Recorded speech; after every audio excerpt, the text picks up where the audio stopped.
দীর্ঘদিন জেল খেটে বেরিয়ে নতুন জীবনের আশায় কান্নাপ্পা পাড়ি জমায় মালয়েশিয়ায়। তবে সেখানে গিয়ে সে পড়ে আরও বড় বিপদে। গার্লফ্রেন্ডকে সাহায্য করার চক্করে সে তো ব্যাংকই লুট করে বসে। এবার তো পুলিশ সহ তার পেছনে পড়ে যায় এক ভয়ঙ্কর মাফিয়া। এখন এটাই দেখার পালা যে সে কি পারবে এদের সবার হাত থেকে নিজেকে বাঁচাতে, নাকি শেষ পর্যন্ত তাকে ধরা পড়তে হবে। চলুন সেটাই দেখে আসা যাক আজকের গল্পে। মুভির নাম এস। শুরুতেই দেখা যায় আরিভু নাগের এক লোক কল্পনা নামের একজনকে কল করে। কল্পনা আরিভুকে বলে, আমার একটা হেল্প লাগবে। ব্যাংক আমার উপর প্রেশার ক্রিয়েট করছে, আর আমার মনে হচ্ছে তারা আমার প্রপার্টি সিজ করে দিবে। আমি অনেক বেশি চিন্তায় আছি। তুমি কি কিছু মনে করবে? আসলে আমার কিছু টাকা লাগতো, যদি একটু টাকা দিয়ে হেল্প করতে। আমার 1 মিলিয়ন টাকা লাগবে। তো তুমি যদি আমাকে 2 লাখ টাকার মতো দিয়ে দাও, বাকিটুকু আমি ম্যানেজ করে নিতে পারবো। প্লিজ আমাকে একটু হেল্প করে দিও। যদিও আমি জানি তোমার মতো ধনীদের কাছে এই টাকাটা খুব বেশি নয়, তাই যদি পারো তাহলে একটু হেল্প করো। দৃশ্য পরিবর্তন হয় আর আমরা দেখতে পাই দুবাইয়ের সেন্ট্রাল প্রিজন। সেখানে চিদাম্বরম নামের একজন জেল খাটছিল। তো চিদাম্বরম কল করে কান্নাপ্পা নামের একজনকে। কান্নাপ্পা তখন এয়ারপোর্ট থেকে কথা বলছিল।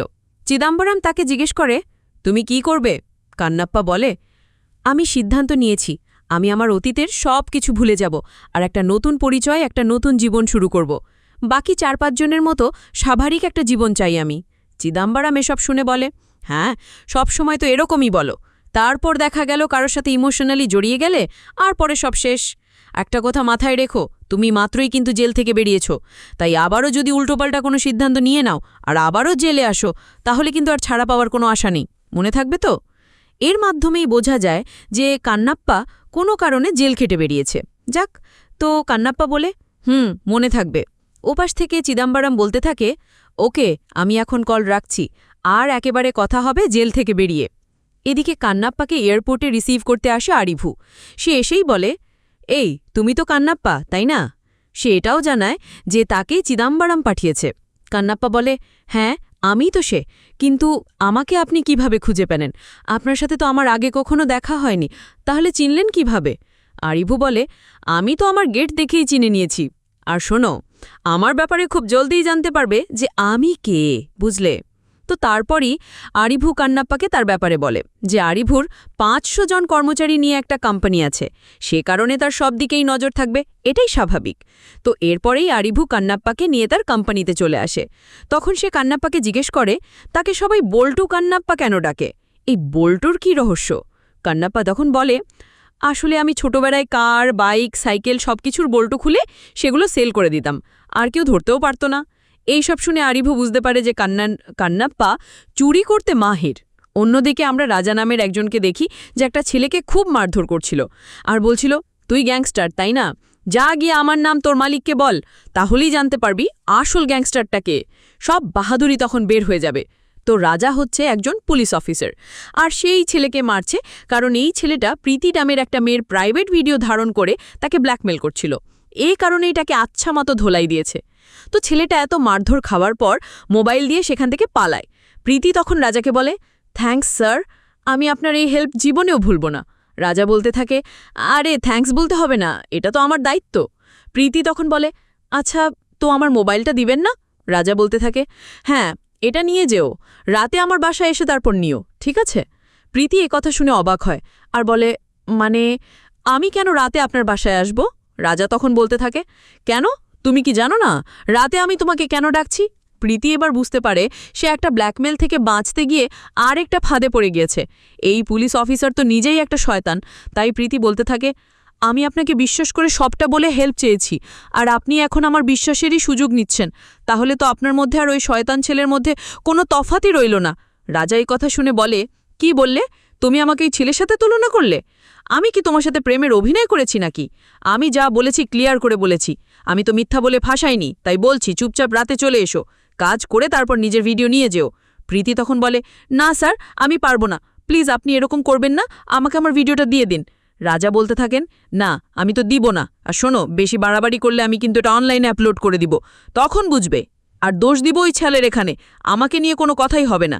তাই ভেবে দেখো কি করবে, আমি কিন্তু রাতে অপেক্ষা করব। এই কথা বলে রাজা সেখান থেকে চলে যায়। কতটা যে বদমাশ এই লোক, তার এই কর্মকাণ্ডেই বোঝা গেল। অন্যদিকে কান্নাপ্পা বাসে উঠতে থাকে। সেই সময় রুক্কু নামের একটা মেয়েকে সে দেখে। সেই সময় আবার বাসে একটা মোবাইল হারিয়ে যায়। তাই রুক্কু মোবাইলের মালিককে কানে কানে বলে যে ওই লোকটার পকেট চেক করতে, মানে সে কান্নাপ্পারই পকেট চেক করতে বলছিল। ছেলেটাও তখন চেক করে দেখে মোবাইল তো তার পকেটে নেই, এটা তো সিটেই পড়েছিল। যাক, তো কান্নাপ্পা গাড়ি থেকে নেমে রুক্কুকে বলে, কি হলো এটা? আপনি কেন ভাবলেন যে আমি তার মোবাইল চুরি করেছি? আমাকে কি দেখে চোর মনে হচ্ছে আপনার? কি হলো বলুন? রুক্কু বলে, আমি বাসে ভুল হলেও বাস স্ট্যান্ডে আমি দেখেছি আপনি চুরি করেছিলেন। এরপরে দৃশ্য চলে যায় ফ্ল্যাশব্যাকে। দেখা যায় কান্নাপ্পা একজন ভিক্ষুক মহিলার জন্য একজন ধনী ব্যক্তির মানিব্যাগ নিচে ফেলে দেয়, আর পরে ওই ধনী লোককে আবারও মানিব্যাগটা তুলে দেয় ভালো সাজার জন্য। লোকটা তখন খুশি হয়ে কান্নাপ্পাকে কিছু টাকা দিয়ে দেয়, আর সেই টাকাটা আবার কান্নাপ্পা ওই ভিক্ষুক মহিলাকে দেয়।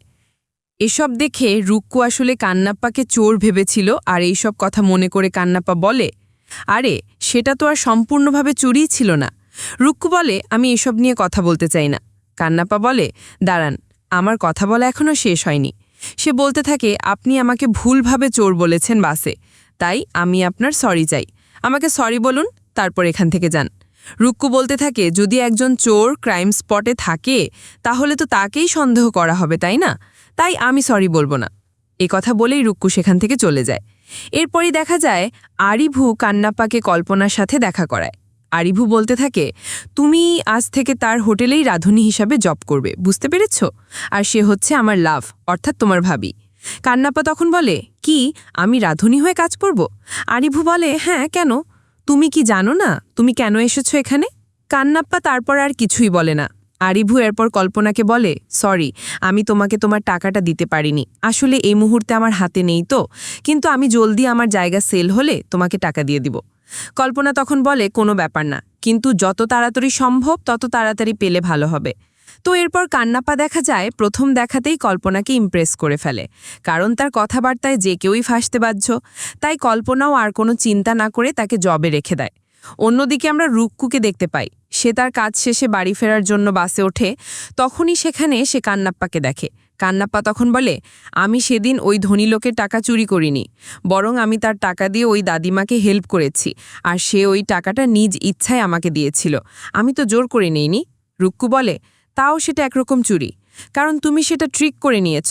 এ কথা শুনে কান্নাপ্পা আর কিছুই বলে না। তারপর দেখা যায় সে গাড়ি থেকে নেমে রুক্কুর পেছন পেছন আসছিল। সেখানেই পাশের একটা দোকানে দাঁড়িয়ে পানি খাচ্ছিল প্রীতি। প্রীতি কথা মতো আজ গিয়েছিল রাজার কাছে, কিন্তু সে যখন বলে, স্যার, আমি আপনার কথা মতো সব করেছি, এখন তো ভিডিওটা ডিলিট করে দিন। কিন্তু রাজা বলে, হ্যাঁ, আমি ভিডিও ডিলিট করব বলেছিলাম, কিন্তু এখন আর করব না, আমার মন বদলে গেছে, কারণ তোমাকে আমি পছন্দ করেছি। তো এক কাজ করো, তুমি আমার সিক্রেট গার্লফ্রেন্ড হয়ে যাও। প্রীতি তো তখন কান্না করতে থাকে আর বারবার রিকোয়েস্ট করে তার ভিডিও ডিলিট করতে, কিন্তু রাজা বলে, না, আমি করব না, আর যা বলেছি তা চুপচাপ করো।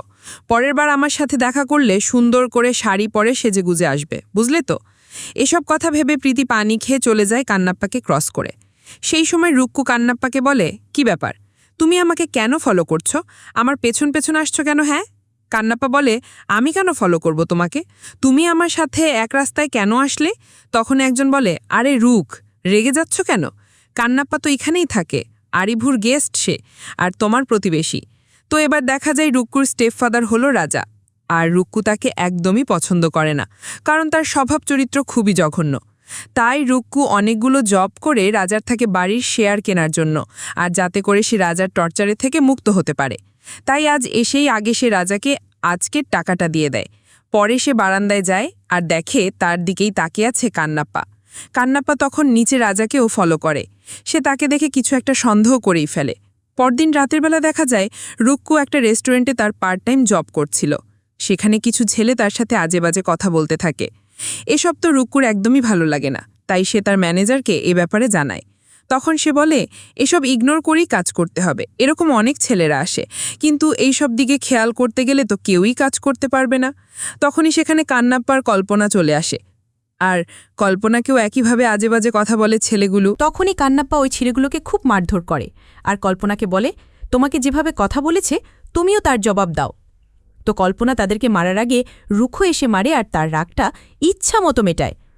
রুক্ষর এই মার দেখে তো কান্নাপ্পা হাসতে থাকে, আর রুকোও নিজেও হাসে, কারণ সে বুঝতে পেরেছে কান্নাপ্পা কোনো খারাপ মানুষ নয়। সে নারীদের সম্মান রক্ষা করতে জানে, আর তাকে কেউ হেল্প করতে পারলে সেটা একমাত্র কান্নাপ্পাই করতে পারবে। তো এরপরই বাড়ি ফেরার পর কান্নাপ্পাকে বারান্দায় দেখে শীষ দেয় রুখু, আর এখান থেকে শুরু হয় তাদের বন্ধুত্ব। প্রতিদিনই তারা একে অপরের সাথে দেখা করে, কথা বলে, বেশ ভালোই যাচ্ছিল সবকিছু। তো আজ একটা ড্রেস শপে রুক্ষু অনেক বকাবকি শোনে, কারণ সে তার সেল টার্গেট কমপ্লিট করতে পারেনি। তাই ম্যানেজার বলে যায়, যদি তুমি আজ নিজের টার্গেট ফুল করতে না পারো তাহলে তোমার জব চলে যাবে। তখনই সেখানে কান্নাপ্পা আসে আর রুক্ষুর সাথে কথা বলার চেষ্টা করে। কান্নাপ্পা তো আর রুক্ষুর জবের টার্গেটের ব্যাপারে জানত না, তাই সে তার সময় নষ্ট করছিল। রুক্ষ তখন রেগে গিয়ে বলে, তুমি ড্রেস দেখছো, কিন্তু এগুলো কি কেনার সামর্থ্য আছে তোমার? তাহলে কেন আমার সময় নষ্ট করছো? আমি যদি সেল টার্গেট কমপ্লিট না করতে পারি তাহলে তো আমার জবটাই চলে যাবে, তাই প্লিজ চলে যাও, আমাকে আর বিরক্ত করো না। কান্নাপ্পা তখন বলে, তোমার কি মনে হচ্ছে আমি ড্রেস কিনতে পারবো না? আচ্ছা, তোমার টার্গেট কত বলো তো? তখন রুক্ষু তার টার্গেট বলে, আর কান্নাপ্পা সেই মতোই একটা ড্রেস প্যাক করতে বলে। রুক্ষু তখন বলে, কেন এসেছিলে আর কি বলতে চাইছিলে আমায়? কান্নাপ্পা তখন একটা নোট দেয় আর বলে, এটা দেখে ফেলে দিও। এই কথা বলেই সে রেগেমেগে চলে যায়। রুক্ষু তখন দেখে সেখানে সে কফি খেতে যাওয়ার রিকোয়েস্ট করেছে, আর এটাই সে দিতে এসেছিল। অথচ রুক্ষু তো তার সাথে কেমন ব্যবহার করল। যাক, তো কান্নাপ্পা বাইরে এসেই কল করে আরিভুকে আর বলে, আমার জন্য 10,000 টাকা রেডি রাখো, আমার দরকার। কান্নাপ্পা তাকে টাকার কথা বলেছে, কারণ আরিভু তো নিজেকে কোটিপতি বলেই পরিচয় করিয়েছে। তখন আরিভু বলে, চুপ করো, তুমি কি আমার কাছে টাকা দিয়ে রেখেছ? আর আমি এখন ইম্পর্টেন্ট মিটিংয়ে যাচ্ছি, তাই বিরক্ত করো না তো। তাও এইসব ছোটোখাটো অ্যাকাউন্ট নিয়ে। এই কথা বলেই কল রেখে দেয় সে। তো কান্নাপ্পা কিছুক্ষণ পরে দেখে, ওমা, এই আরিভু তো একটা চিটার, সে কোনো কোটিপতি নয়, বরং সে তো ভাঙ্গারি বিক্রি করে চলে। কান্নাপ্পা তখন আরিভুকে হাতে নাতে ধরে ফেলে আর বলে, চিটার, মিথ্যুক, বাটপার, এই নাকি তুই বিজনেসম্যান? আরিভু তখন বলতে থাকে, প্লিজ তুমি আমার আসল পরিচয় কল্পনা যে বলো না। কান্নাপ্পা বলে, আমি বলবো না, একটা শর্তে, যদি আমার বলা টাকাটা তুমি আমাকে দিয়ে দাও। আরিফু বলতে থাকে, আমি কোথা থেকে এত টাকা পাবো, কিন্তু হ্যাঁ, আমি লোনের ব্যবস্থা করে দিতে পারবো। কান্নাপ্পা বলে, ঠিক আছে, চলবে। আরিফু এরপর বলতে থাকে, কিন্তু তুমি কেন রুক্ষ আর তার জবের ব্যাপারে ভাবছ? তার প্রেমে পড়ে গেলে নাকি? কান্নাপ্পা বলে, তোমাকে নাক গলাতে কে বলেছে?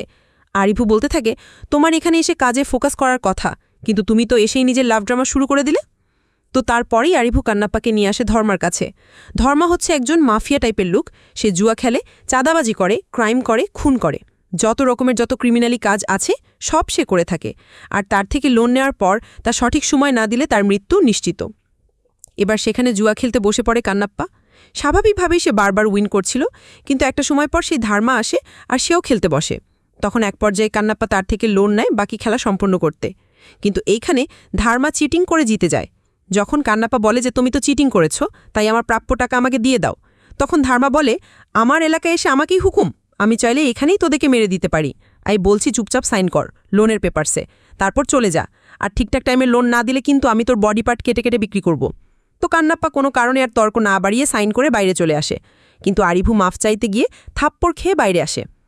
কান্নাপ্পা তখন বলে, আমি বলেছিলাম না কথা না বলে আসতে, তাহলে কি আর এই থাপ্পড়টা খেতে হতো বোকা? আরিভু বলে, তুমি কি তাদের স্মোক পাইপ চুরি করে এনেছ? কান্নাপ্পা বলে, হ্যাঁ। আরিভু তখন বলতে থাকে, তারা এটা খুঁজে পায়নি বলেই আমাকে থাপ্পড় দিল, বুঝতে পেরেছ কি? কান্নাপ্পা তো তখন তাকে পাত্তা না দিয়ে সেখান থেকে চলে যায়। আরিভু আবারও বলে, আমি বলেছিলাম না খেলতে, আমার কথা কেন শুনলে না? কান্নাপ্পা বলে, কেন শুনব? আমি যখন জিতে যাচ্ছিলাম তখন তো খুব খুশি হচ্ছিলে। আরিভু বলে, হ্যাঁ, কিন্তু এখন দেখলে কি সর্বনাশ হয়েছে, কি করবে বলো এখন? কান্নাপ্পা বলে, কি আবার করব? আমরা তার লোন দিব না, কারণ আমরা টাকা নেইনি, সে আমাদেরকে হুমকি দিয়ে সাইন নিয়েছে। ইচ্ছে তো করছে তার অবস্থা খারাপ করে দিতে, তুমি শুধু অপেক্ষা করো আর দেখো কি হয়। আরিভু বলে, কি হবে মানে? দেখো, তুমি কিন্তু তার সাথে ঝামেলায় জড়াতে পারবে না, আর এটার কথা ভাববেও না, অন্য কোনো পরিকল্পনা থাকলে সেটা নিয়ে ভাবো। কান্নাপ্পা বলে, আমি কেন তাকে ভয় পাবো শুনি? আরিভু বলে, তুমি ভয় পাবে না কেন শুনি? তুমি লোন নিতে চেয়েছ, তুমি তার সাথে খেলেছ, মাঝখানে এখানে আমাকে ফাঁসিয়ে দিয়েছ, আমি তো কিছুই করিনি, তাহলে আমি কেন তার হাতে মারা পড়ব? কান্নাপ্পা বলে, আচ্ছা ঠিক আছে, আমি একটা উপায় বের করছি এই সব থেকে পালানোর, বুঝেছ? আরিভু এরপর কল করে চিদাম্বরানা বাবাকে আর বলে, তোমার ছেলে একজনকে পাঠিয়েছিল, কিন্তু সে তো আমার নাকে দম করে ছাড়ছে, এই সব কিছুর জন্য সে দায়ী, কোথায় চিদাম্বরাম? তখন তার বাবা বলে, ও, আমি তো বলতে ভুলেই গিয়েছি, সে এখন জেলে আছে নেটওয়ার্কের জন্য। আরিভু তো আর এই কথাটা শুনতে পায় না, তখনই সেখানে রুক্ষু চলে আসে আর জিজ্ঞাসা করে, কান্নাপ্পা কোথায়? রেগেমেগে আরিভু বলে সে হয়তোবা কারো লাইফ নষ্ট করতে বিজি। তুমি কেন এসেছো এখানে? রুক্ষু বলে কি ব্যাপার, এভাবে কথা বলছো কেন, আমি কি করেছি?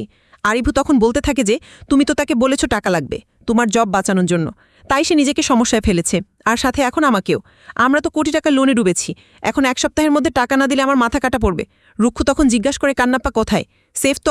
আরিভু বলে তোমার কান্না সেফই আছে, কিন্তু তারা আমার মাথা চেয়েছে, এখন সরো আমার পথ থেকে। এই বলে আরিভু সেখান থেকে চলে যায়। তারপরে রুক্কু আসে কান্নার কাছে। আচ্ছা কান্না, আব্বাকে এখন থেকে আমরা কান্না বলেই ডাকব। তো রুক্কু বলতে থাকে, তুমি কি বোকা, আর আমি কি তোমার কাছে হেল্প চেয়েছিলাম? আমি বলেছিলাম আমাকে টাকা দাও, তাহলে এসব কেন করলে? তুমি এখানে আমাকে প্রোটেক্ট করতে আসোনি, বরং টেবিল মুছতে এসেছ। তাই নিজের জবটা ঠিকঠাক মতো করো, আর আমাকে আমার মতো থাকতে দাও। কান্না বলে, প্রথমবার এসেছ, কফি খাবে? রুক্কু বলে, তুমি কি আসলেই পালুল? এই বলি সে সেখান থেকে চলে যায়। রুক্কু তার বাসায় এসে দেখে প্রীতির সাথে রাজা। তখন সে বলতে থাকে, এসব কি চলছে? আর এই মেয়েকে রুক্কু আরও বলে সে যদি এখন এখান থেকে না যায় তাহলে সে পুলিশ ডাকবে। রাজা বলে, কি পুলিশকে কল করবে?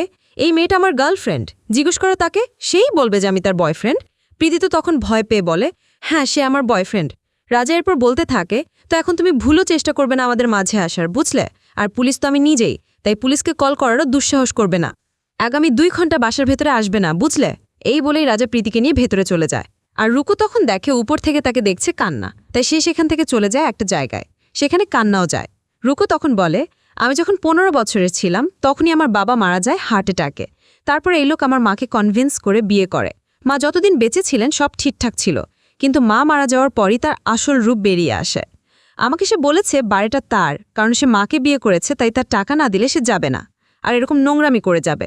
আমি ভেবেছিলাম টাকা তার মুখে ছুঁড়ে ফেলে ঘর থেকে বের করব, আর আমার বাবার ঘরকে আবারও আগের মতো পবিত্র করব, কিন্তু সেটাও হচ্ছে না। তবে একটা রিয়েল এস্টেট ডিল ক্র্যাক করছি, সেটা টাকা তোমাকে দিব। তুমি এটা দিয়ে আগে নিজের সমস্যার সমাধান করো, তারপর আমি আমারটা করব, কারণ আমি চাই না তুমি বিপদে পড়ো। এবার কিছুক্ষণ ঘোরাফেলে করার পর রুক্কু কান্নাকে জড়িয়ে ধরে আর বলতে থাকে, চিন্তা করো না, আমরা একসাথে সব সামলে নিব। কান্না তারপর সারা রাত সব সমস্যাগুলো নিয়ে ভাবে। কল্পনা থেকে শুরু করে ধার্মা আর রুক্কু সবার মধ্যে কমন সমস্যা হচ্ছে টাকা, আর কান্নার টার্গেটও হয়ে যায় এবার টাকা। সারা রাত সে পরিকল্পনা করে বড় কিছু করার। পরদিন সকালেই সে আরিভুকে বলে যে চলো আমরা লুট করব, আর এই লুটের টাকা দিয়ে আমাদের সমস্ত সমস্যার সমাধান হবে। আরিভু তো এক কথায় মানা করে দেয়, কারণ এমনিতেই সে কত বড় সমস্যায় ফেসে আছে, তার উপর টাকা লুট করে তো পুলিশেরও চোখে পড়বে, তাই সে ঝামেলায় জড়াতেই চায় না। সে তো কান্নাকে সরাসরি মানা করে সেখান থেকে চলে যায় ধার্মার কাছে, তার কাছে মাফ চাইতে। কিন্তু আরিভু এসে দেখে ধার্মা তো মাফ করার লোক না, উল্টো তাকে সে প্রাণীই মেরে দিবে। তাই আরিভু আবারও ফিরে আসে কান্নার কাছে, আর তার হাতে পায়ে ধরে তার সাথে যাওয়ার জন্য। কান্না তখন বলে, যদি একবার আমার পরিকল্পনায় সামিল হয়ে যাও তাহলে কিন্তু আর বের হয়ে যেতে পারবে না, তাই ভেবে বলো কি করবে। আরিভু বলে, করব, তোমার সাথে কাজ করব, আর তো কোনো উপায়ও নেই এখন, এটা তো বলো যে আমরা কোথায় লুট করব। তো এরপরে দেখা যায় কান্না একটা ব্যাংক লুট করার কথা ভাবে, আর সেই ব্যাংক সম্পর্কে সমস্ত ইনফরমেশনও জোগাড় করে নেয় যে কিভাবে ব্যাংকের গাড়ি থেকে ক্যাশ লুট করবে। তার তো পুরো প্ল্যান কমপ্লিট করা শেষ। এবার পরদিনই সেই মতো কাজে লেগে পড়ে কান্না। সময় মতো সে গাড়িতে গ্যাস ছড়িয়ে সিকিউরিটিদের বেহুশ করে দেয়, তারপরে সব ক্যাশ কালেক্ট করতে শুরু করে। ওইদিকে তো তখন ইমার্জেন্সি অ্যালার্ট কন্ট্রোল রুমে চলে যায়, পুলিশ ওইদিকে চলে আসে। কান্না তো তখন সেখানে পুলিশদের সাথে লড়াই করে দ্রুত বাইকে উঠে পালাতে থাকে। অনেক লম্বা সময় ধরে কান্নার পুলিশের মধ্যে চলে ইঁদুর বেড়ালের খেলা, আর একটা সময় পর কান্না সিলিন্ডারের গ্যাস ফেলে পুলিশকে আটকে দেয়। পুলিশ তো আর তাকে ধরতে পারে না, আর সেও তখন সেখান থেকে পালাতে সক্ষম হয়। এরপর দেখা যায় কান্না পালিয়ে নিজের ড্রেস চেঞ্জ করে নেয় আর আরিবুর সাথে চলে যায়। এদিকে লুটের কথা সব দিকে ছড়িয়ে যায়। মিডিয়া তো হাজারটা প্রশ্ন করছে পুলিশকে, যে এত বড় ব্যাংক লুট হয়ে গেল, পুলিশ কি করল? কেন তাকে হাতের নাগালে পেয়েও তারা ধরতে পারল না? তারা কিভাবে এতটা অপারগ হতে পারল? পুলিশরা আসলে এবার সবার কথার মধ্যে পড়ে যায়। অন্যদিকে আরিফও কান্নাকে বলতে থাকে, তাহলে তুমি অনেক টাকা পেয়েছ, ভারী লাগছে, আর আমরা সেফ তো, কোনো সমস্যা হবে না তো? কান্না বলে, হ্যাঁ আমরা সেফ, কোনো ঝামেলা নেই। এদিকে আবার পুলিশ জানতে পারে যে একজন লুটেরার মুখ দেখেছে, আর এটা সেই পুলিশ অফিসার যাকে কান্না মেরেছিল, তাই সে কান্নাকে দেখলেই চিনতে পারবে। অন্যদিকে আরিফও কান্নাকে বলে, তুমি এরকম ভারী হয়ে কথা বলছো কেন? কেউ কি তোমার ফেস দেখেছে? কান্না বলে, না আমাকে কেউ দেখেনি, আমরা সেফ। আরিভু তখন বলে, ও তাহলে আমরা ধার হারমার টাকাটা দিতে পারবো, সেই সাথে অনেক মজাও করব, তাই না? সে তো অনেক বেশি এক্সাইটেড ছিল। এরপরেই তারা বাসায় এসে টাকাগুলো বের করে, যেখানে $20 মিলিয়ন ছিল। আরিভু তখন বলে, রুপিতে কত হবে? কান্না বলে, এই তো সব মিলিয়ে 40 কোটি রুপি। আরিভুর তো এই কথা শুনে চোখ কপারে ওঠার অবস্থা। এতগুলো টাকা তো সে জীবনে চোখেও দেখেনি। টিভিতেও তখন এসব নিয়েই নিউজ হচ্ছিল। কান্না তখন আরিভুকে বলে, এসব টাকা দিয়ে কিছু কিনতে যাবে না, তাহলেই ঝামেলা। আরিভু তখন জিজ্ঞেস করে, কিন্তু কেন? কান্না বলে, কারণ এটা ব্যাংকের টাকা, তাই স্বাভাবিকভাবেই এতে সিরিয়াল নাম্বার রয়েছে, আর সেটা ট্রেস করেই পুলিশ তাদেরকে ধরার চেষ্টা করবে। তাই যদি ধরা পড়ার ইচ্ছা না থাকে তাহলে চুপচাপ থাকো। আরিভু বলে, তারই টাকা দিয়ে কি কাজ? কান্না বলতে থাকে, এগুলোকে ডার্ক ওয়েবের মাধ্যমে বিটকয়েনে রূপান্তর করতে হবে, তারপর ইউজ করা যাবে, তার আগে নয়। আরিভু তখন বলতে থাকে, আচ্ছা তুমি কি আসলে একজন রাঁধুনি? না মানে এইভাবে এত ডিটেলস কিভাবে জানো? তুমি আসলে কে? কি তোমার সত্যিকারের পরিচয়? আমাকে তো বলা হয়েছিল তুমি রাঁধুন। কান্না তখন কিচ্ছু না বলে হেসে সেখান থেকে চলে যায়। এদিকে পুলিশ অফিসার কান্নার ফেস সিসি ক্যামেরাতে দেখার ট্রাই করে, কিন্তু সেখানে তার ফেস হাইড করা ছিল। এরপরই অফিসার টাকার সিরিয়াল নাম্বারগুলো সব মার্কেটে চেক করতে বলে যে কেউ আসলো কিনা সেই টাকাগুলো খরচ করতে, কিন্তু তারা কোনো কিছুরই খবর পাচ্ছিল না। তখনই সেখানে সিনিয়র অফিসার আসে আর ইন্সপেক্টর দানিশকে বলে, কি খবর কেসের? দানিশ জানায়, এখনও ইনভেস্টিগেশন চলছে স্যার, তবে সেরকম কিছুই এখন পর্যন্ত আমাদের হাতে আসেনি। এই সব শুনে তো অফিসার রেগে যায় আর বলে, কি বললে এখনো ইনভেস্টিগেশন চলছে? কোনো লিড পাওনি? তুমি কি বুঝতে পারছো দিনের আলোয় লুট করার মানে কি? আমার উপর কত প্রেশার আছে জানো? তোমাকে আমি 1 সপ্তাহ সময় দিলাম, এর মধ্যেই কেসের সমাধান করবে, বুঝলে? দানিশ বলে, হ্যাঁ স্যার, আর সরি স্যার, আমি খুব জলদি এটা সমাধান বের করব, আমি চেষ্টা চালিয়ে যাচ্ছি। এদিকে কান্না রুক্ষুকে এসে বলে, তুমি কাল রাজাকে বলবে আসতে, আমরা তার টাকাটা ক্লিয়ার করব। রুক্ষু তখন অবাক হয়ে বলে, মানে কিভাবে? এত টাকা কোথা থেকে পাবো আমরা? কান্না বলে, সেটা তোমাকে ভাবতে হবে না, তুমি তোমার কাজ করো, বাকিটা আমি দেখে নিব। তো এখান থেকেই সে একটা খবরের কাগজ কিনে নেয় আর দেখে তার মতোই একটা ছবি এঁকে পুলিশ ছাপিয়ে দিয়েছে। বাড়ি এসে কান্না বলতে থাকে, আমাকে কি এটার মতো লাগছে? আরিভু বলে, আরে না, একদমই না। কিন্তু কেন? কান্না তখন বলে, তাহলে আর চিন্তা করে লাভ নেই, তাই না? তখনই টিভিতে নিউজ হয় ব্যাংক লুট করার অপরাধে ধার্মাকে গ্রেফতার করা হয়েছে, কারণ ক্রাইম স্পটে যে গান পাওয়া গিয়েছে সেটাতে ধার্মার ফিঙ্গারপ্রিন্ট মিলেছে। এই নিউজ দেখে আরিভু বলে, এইসব কিভাবে সম্ভব হচ্ছে? ব্যাপারগুলো তো খুবই অদ্ভুত। কান্না, স্যার আপনি কি আমাকে বলবেন এসব কি হচ্ছে? আপনি তো টাকা লুট করলেন, আবার আপনি এত বড় মাফিয়াকে ফাঁসিয়ে গ্রেফতারও করালেন, কিন্তু কিভাবে? তখনই দৃশ্য চলে যায় ফ্ল্যাশব্যাকে। দেখা যায় কানা লুকিয়ে ধার্মার বন্দুক চুরি করে নেয় আর সেটাকে ইচ্ছে করেই ক্রাইম স্পটে ফেলে আসে, যাতে করে পুলিশ ধার্মাকে সন্দেহ করে আর তাকেই গ্রেফতার করে ব্যাংক লুটের জন্য। তাছাড়া ধার্মার তো ব্যাকগ্রাউন্ড হিস্ট্রি এমনিতেই খারাপ, তাই পুলিশ তাকে সহজেই গ্রেফতার করে নেবে। এই সব কিছু জানার পর আবারও হাইপার হয়ে যায় আরিফু, কিন্তু তাকে খুব একটা পাত্তা দেয় না কান্না। কিছুক্ষণ পরেই টিভিতে একটা নিউজ হয় যেখানে লটারির নাম্বার বলা হয় আর কে জিতেছে সেটাও বলা হয়। তো হঠাৎ করেই দেখা যায় কান্না তার লটারিটা মেলায় আর দেখে সে তো 20 মিলিয়ন মানি জিতে গেছে। আরিভু বলে, কি আমরা জিতেছি? কান্না তখন তাকে থাপ্পড় দিয়ে বলে, তুই না আমি জিতেছি, তুই মনে কর কেন তুই জিতলি না। এবার দৃশ্য চলে যায় ফ্ল্যাশব্যাকে। সেদিন আরিভুকে কান্নাই লটারিটা দিয়েছিল আর বলেছিল সে এটা নিশ্চিত জিতবে, কিন্তু আরিভু তো ওভার কনফিডেন্ট হয়ে বলে, ধুর এটা একটা ফালতু নাম্বার, এইসবই কিছুই হয় না, তাই আমি এটা নিব না। তো সেই নাম্বারটা সেদিন কান্নাই রেখে দেয় আর আজ সে সত্যি সত্যি জিতেও যায়। এবার আরিভু তো কান্নাকে একেবারে সার করা শুরু করে দেয়। সে কান্নাকে বলে, স্যার আপনি কি আমার কথা শুনবেন? কান্না তখন ভাব দেখিয়ে বলে, সময় নেই, পারবো না। আরিভি বলে, মিস্টার ওভারনাইট মিলিয়নিয়ে প্লিজ আমাকে, অর্থাৎ আপনার গরিব বন্ধুকে কিছু টাকা দিন। আমি জানি ধনী হয়ে গেলে মানুষ বন্ধুদেরকে ভুলে যায়, তুমিও কি তাই করবে ভাবছ? এমন করো না আমার সাথে। কান্না তখন তাকে আরও একটা থাপ্পড় দিয়ে বলে, নিজের মতো সবাইকে ভাবা বন্ধ কর। আমি ভাবছি লটারির টাকা কাকে দিয়ে কালেক্ট করাবো, আমরা গেলে সমস্যা হবে। তারপরে কান্না অনেক ভাবার পর কল্পনাকে পাঠায় আর সে সেগুলোকে কালেক্ট করে নিয়েও আসে। এবার তো কল্পনা সব জেনে যায় যে তারা ব্যাংক থেকে চুরি করেছে। সে তো এইসব জানতে পেরে খুবই অবাক হয়ে যায়, আর সে এই সব কিছু জেনেছে কারণ বোকা আরিভু কল্পনার সাথে কলে কথা বলার পর কলই কাটেনি, আর তার মাধ্যমে কল্পনা সব জানতে পারে। তাই সে এসেই বলতে থাকে, আমি সব সত্যিটা জানতে চাই যে তোমরা কি কি করেছ। এবার তো বাধ্য হয়ে কান্না সবটা খুলে বলে।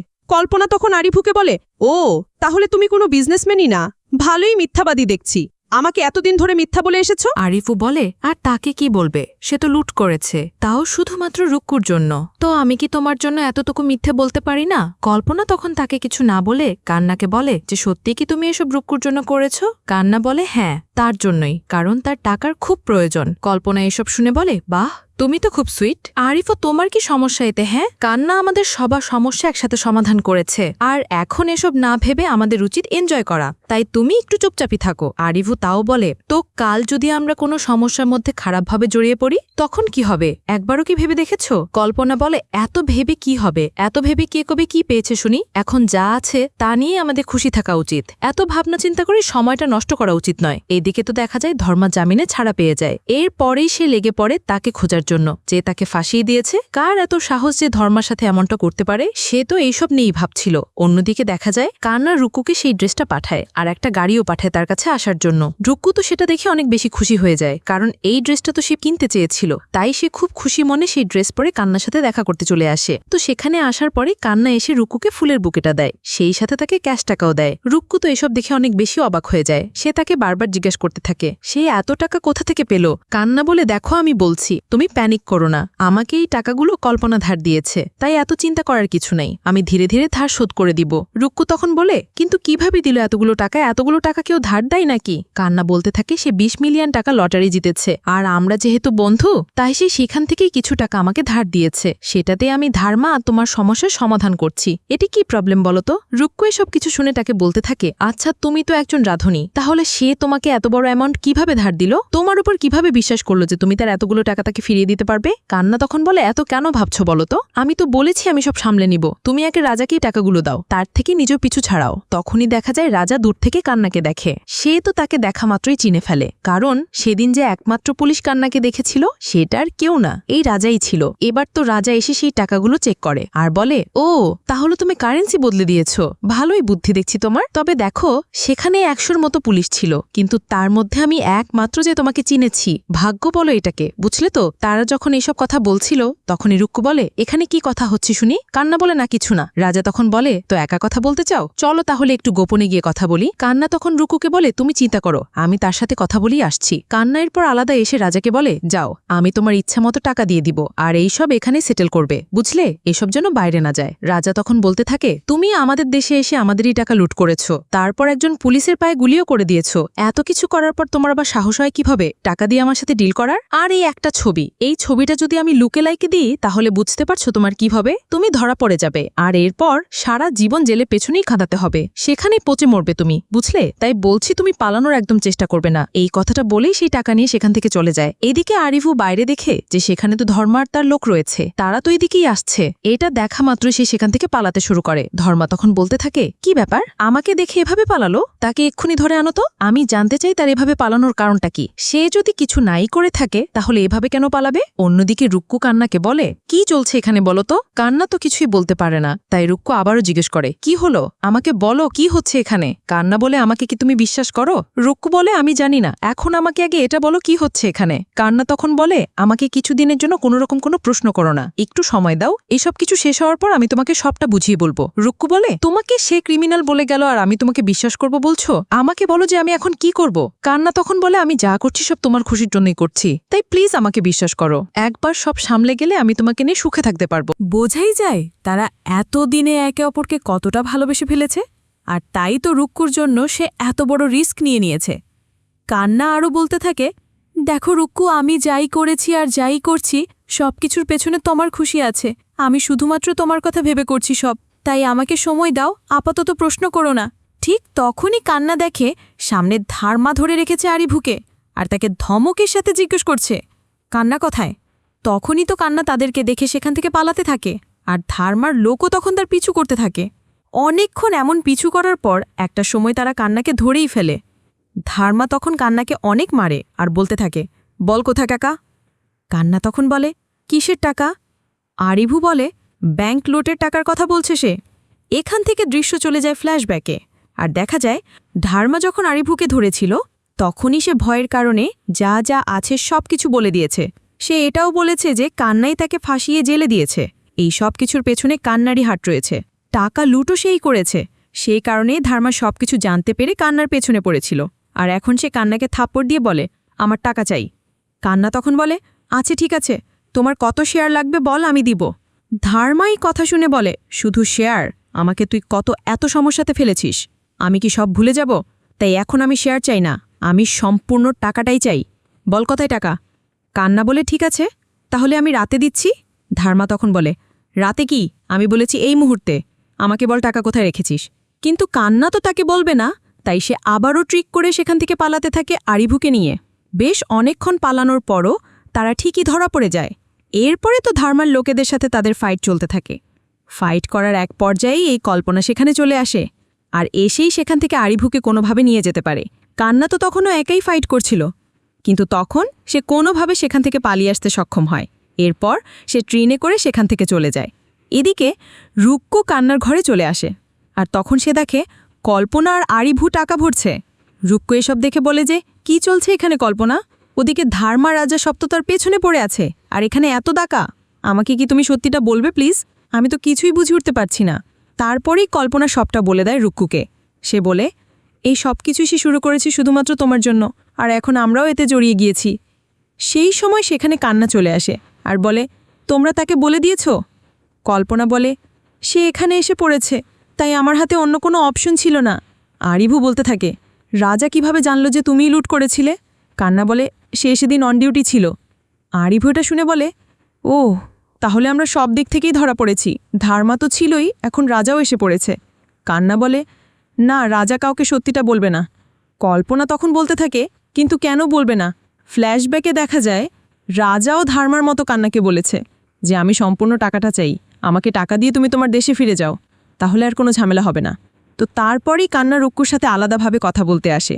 সে রুক্কুকে বলে, রাজা তাকে বলেছে সে টাকা তো চাই, সাথে রুক্কুকেও চায়, কারণ সে রুক্কুকে 16 বছর বয়স থেকে দেখে আসছে, তাই তাকে তো সে ছাড়বে না, এখন কান্না যত টাকাই দিক না কেন। তো এই সব কিছু জানার পর রুক্কুর খুব রাগ হয়, আর সে বলে, এত কিছু শোনার পর তুমি রাজাকে ছাড়বে? আমি তো তাকে মেরে ফেলবো। কান্না তখন তাকে আটকে বলে, রাগ করো না, শান্ত থাকো, আমি একটা আইডিয়া বের করে রেখেছি, তুমি চিন্তা করো না, আমি সব কিছুরই প্রাপ্য হিসেব তাকে ফেরত দিব। তো তারপরেই কল্পনা ডাকে কান্নাকে, আর সে নিচে এসে দেখে কল্পনার বাড়ি পর্যন্ত ধার্মা পৌঁছে গেছে, আর বেশ হুমকি ধুমকি দিয়ে এসেছে তার ফ্যামিলিকে। এবার কান্না তার পরিকল্পনা অনুযায়ী প্রস্তুতি নেয়। ধার্মা তো আবারও কল করে কল্পনাকে আর বলে, চুপচাপ টাকার খোঁজ দিতে, তাহলে সে তাকে ছেড়ে দিবে না, না হলে তার মৃত্যু নিশ্চিত। কান্না তখন কল কেকে নিজের সব প্রস্তুতি নিতে থাকে, আর কল্পনাকে বলে, ভয় পেলেই কিন্তু হারতে হবে, তাই ভয় পাওয়া যাবে না, আর আমি কথা দিচ্ছি আমি কাউকেই ছাড়ব না। সবার শাস্তি আমি নিশ্চিত করে তবেই যাব। অন্যদিকে ধার্মা কান্নাকে চারিদিকে খোঁজার চেষ্টা চালিয়ে যায়, আর রাজা তো টাকা পাওয়ার আশায় মজাই করে যায়। এদিকে কান্না একটা চার্ট করে তার সম্পূর্ণ পালানোর পরিকল্পনা তাদেরকে বলে, তারপর সবাইকে জিজ্ঞেস করে তারা তার সাথে একমত কিনা। রুকু বলে, হ্যাঁ আমি একমত। আরিভু তখন বলে, কি বলছো, তার সাথে যাবে? এরকম ভুল করো না। রুকু বলে, আমি আমার সিদ্ধান্ত নিয়েই নিয়েছি, তোমার না যাওয়ার হলে যেও না। কল্পনাও তখন বলে, আমিও একমত। এবার তো তারা দুজন মিলে টাকা গোছাতে শুরু করে। আরিভু কারো আগে বলে, এই পরিকল্পনা খুব ঝুঁকিপূর্ণ, ভেবে দেখো, কিন্তু আমরা ধরা পড়লেই সব শেষ হয়ে যাবে। কান্না বলে, আচ্ছা তাই নাকি? আর এখন কি হবে জানো, ধার্মা এদিকেই আসছে আমাদের খোঁজে, আর এসেই প্রথমে তোমার মাথাটা কেটে আলাদা করবে, তাই ভাবতে থাকো কি করবে। এবার তো পরিকল্পনা অনুযায়ী প্রথমে কান্না রুক্কুকে মেকআপ করিয়ে দেয় আর বলে, তুমি যাবে পুলিশ স্টেশনে, রাজার নামে ডোমেস্টিক ভায়োলেন্স রিপোর্ট করবে। ওদিকে ক্লাবে কল্পনা রাজাকে বিজি রাখবে। তো সেই মতনই সব হতে থাকে। এরপর আরিভুকে পাঠানো হয় যে কোনোভাবে যেন সে ধার্মাকে বাড়িতে ডেকে আনতে পারে। আরিভুও দেখা যায় তাকে লোভ দেখিয়ে নিয়েই আসে। ধর্মা তখন আরিভুর গলা ধরে বলে, বল কোথায় সে? আরিভু বলে, আমি জানি না, এসব তার পরিকল্পনা ছিল তোমাকে এখানে আনার জন্য, আমি তো শুধুমাত্র তার কথা শুনেছি। এবার তো এক লম্বা ফাইট শুরু হয় কান্নার ধর্মলোকেদের সাথে। এক পর্যায়ে এসে ধর্মাসহ সবাইকে গুলি করে মেরে ফেলে। এরপরে অন্ধকার ঘরে আসে রাজা, এসেই দেখে সেখানে পড়ে আছে ব্যাংক লুটের টাকা, আর তখনই কান্না এসে মারতে শুরু করে তাকে। কান্না তাকে মারধর করে সেখান থেকে বাকি টাকা নিয়ে চলে যায়। কিছুক্ষণ পরেই ভেতরে আসে রুক্কু। সে আসতেই তো রাজা বন্দুক ত্যাগ করে, কিন্তু রুক্কুকে দেখে তা আবার নামিয়ে নেয়, আর তখনই রুক্কু তার মোবাইলে গুলির সাউন্ড বাজিয়ে দেয়। আর এটা শুনেই তো পুলিশ ভাবে রুক্কুকে আক্রমণ করছে রাজা, তাই তারা রাজাকে সেখানেই শ্যুট করে দেয়, যার ফলে রাজারও মৃত্যু হয় ব্যাংক লুট করার ক্রিমিনাল হিসেবে, কারণ তার কাছেই সেই টাকাগুলো পড়েছিল। এবার পুলিশ এসে মিডিয়াকে জানায় যে ব্যাংকের টাকা অর্ধেক পাওয়া গিয়েছে ধার্মার বাড়িতে, আর বাকিগুলো পাওয়া গিয়েছে রাজার বাড়িতে। আমরা সম্পূর্ণ ব্যাপারটা দেখার পর সিদ্ধান্ত জানাবো। তো এদিকে কান্নারা চলে যায় খুব সহজেই। এবার পুলিশ স্টেশন ইন্সপেক্টর দানিশ এসে তার সিনিয়র অফিসারকে বলে, স্যার কেসের সমাধান হয়েছে, কিন্তু আমি তাও একটা বিষয় ডাউট করছি, বলবো কি সেটা? তার সিনিয়র তখন বলে, যখন ব্যাংকের টাকা ফেরত পাওয়া গেছে, ক্রিমিনালও ধরা পড়েছে, তাহলে আর কেন এটাকে টানতে হবে? আরও 1000টা কেস পড়ে আছে, সেগুলোর দিকে নজর দাও, এই কেস ক্লোজ করা হলো এখন। এরপর তো দানিশ আর কিছু বলতে পারে না, সে চুপচাপ সেখান থেকে চলে যায়। তারপরে মিডিয়াতেও এটা বলা হয় যে আসল ক্রিমিনাল ধর্মা এবং রাজা ছিল। এই ভিডিও দেখার পর রুক্কু কান্নাকে বলে, তুমি যা চেয়েছিলে তেমনই সব হয়েছে, এখন আমাকে বলো তুমি কে, তোমার পরিচয় কি? কান্না বলে, আমাকে কি সত্যি বলতে হবে? রুক্কু বলে, হ্যাঁ বলতে হবে। ওদিকে আরিফুকে কল করে চিদাম্বরম আর বলে, কি হয়েছে, আমাকে খুঁজেছিলে? আরিফু বলে, হ্যাঁ, তুমি যাকে পাঠিয়েছিলে সে এখন মিলিয়নিয়ার হয়ে গেছে। চিদাম্বরম বলে, কি বলছো কি? আমি যাকে পাঠাতে চেয়েছিলাম সে তোমার সামনে তরমুজ খাচ্ছে, কারণ তার পাসপোর্ট হারিয়ে গিয়েছে, তাই আর যেতে পারেনি। এবার তো আরিফু শকড হয়ে যায় আর বলতে থাকে, আসল কান্নাপ্পা ওখানে থাকলে এখানে কে? আরিফু পরে কান্নাকে ডেকে বলে, এই তুই কে বলতো? তখন কান্না শুধু হাসে, আর এরই সাথে গল্পটা এখানেই শেষ হয়ে যায়। শেষ পর্যন্ত আর এটা রিভিল হয় না যে কান্নার আসল পরিচয় কে। এই রহস্যই থেকে যায়। হতে পারে এর পরবর্তী কোনো পার্টে এই রহস্যের উন্মোচন হবে, আর সেটা যখনই আসবে তা আমি আপনাদের জন্য এক্সপ্লেন করার চেষ্টা করব। যাকে এই তো ছিল আজকের গল্প। এই গল্পটা আপনাদের কাছে কেমন লেগেছে সেটা অবশ্যই আমাদেরকে কমেন্ট করে জানাবেন। যদি এতটুকু ভালো লেগে থাকে তাহলে একটি লাইক দিয়ে যাবেন। আর হ্যাঁ, আমাদের এই চ্যানেলে কিন্তু প্রতিনিয়তই নতুন নতুন ভিডিও আপলোড করা হয়। সেই সব ভিডিওর আপডেট পেতে আমাদের চ্যানেলটিকে সাবস্ক্রাইব করে বেল আইকনে অল দিয়ে রাখতে কিন্তু ভুলবেন না। আজকে তাহলে এই পর্যন্তই, আবারও হাজির হব নতুন কোনো ভিডিও নিয়ে। সেই পর্যন্ত সবাই ভালো থাকবেন আর আমাদের চ্যানেলের সাথেই থাকবেন। ধন্যবাদ।